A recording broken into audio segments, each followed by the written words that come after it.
جتنے بھی دوست نئے ویزوں پہ آئے ہیں اور ابھی تک ان کا اقامہ 3 مہینے ہوا 4 مہینے ہوا نہیں بنا ہے، وہ لوگ کیا کریں؟ اس ویڈیو کو لازمی اینڈ تک دیکھیے اور ویڈیو کو لازمی لائک کریں اور اس اکاؤنٹ کو فالو بھی کیجئے گا، کیونکہ ہم نے اس اکاؤنٹ پہ 1 لاکھ فالوور ہر حال میں پورے کرنے ہیں، کیونکہ ہم ویڈیوز بناتے اور آپ لوگ لائک نہیں کرتے، آپ لوگ فالو نہیں کرتے، تو پھر فائدہ کیا ہے؟ بہرحال آتے ہیں ٹاپک کی طرف۔ دیکھیے دوستوں، سعودی عرب میں جو بھی لوگ نئے ہوئے، مختصراً آپ کو بتاتا ہوں، اس پر تفصیل سے میرا دوسرا ویڈیو موجود ہے، وہ بھی آپ دیکھ سکتے ہیں، وہ دوسرے اکاؤنٹ پہ ہے۔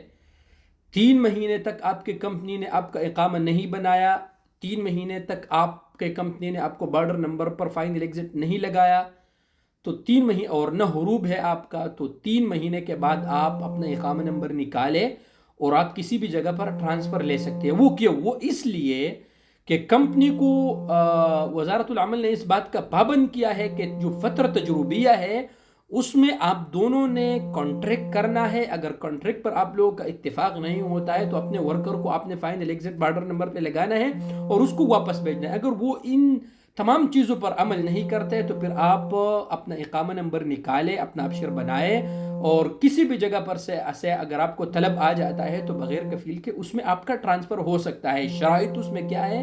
نمبر 1 یہ ہے کہ آپ کا حروب نہیں ہونا چاہیے، آپ کا مؤسسہ سسٹم میں موجود ہونا چاہیے اور آپ کا فائنل ایگزٹ نہیں ہونا چاہیے۔ اگر یہ تینوں چیزیں نہیں ہیں تو آپ آسان طریقے سے ٹرانسفر لے سکتے ہیں۔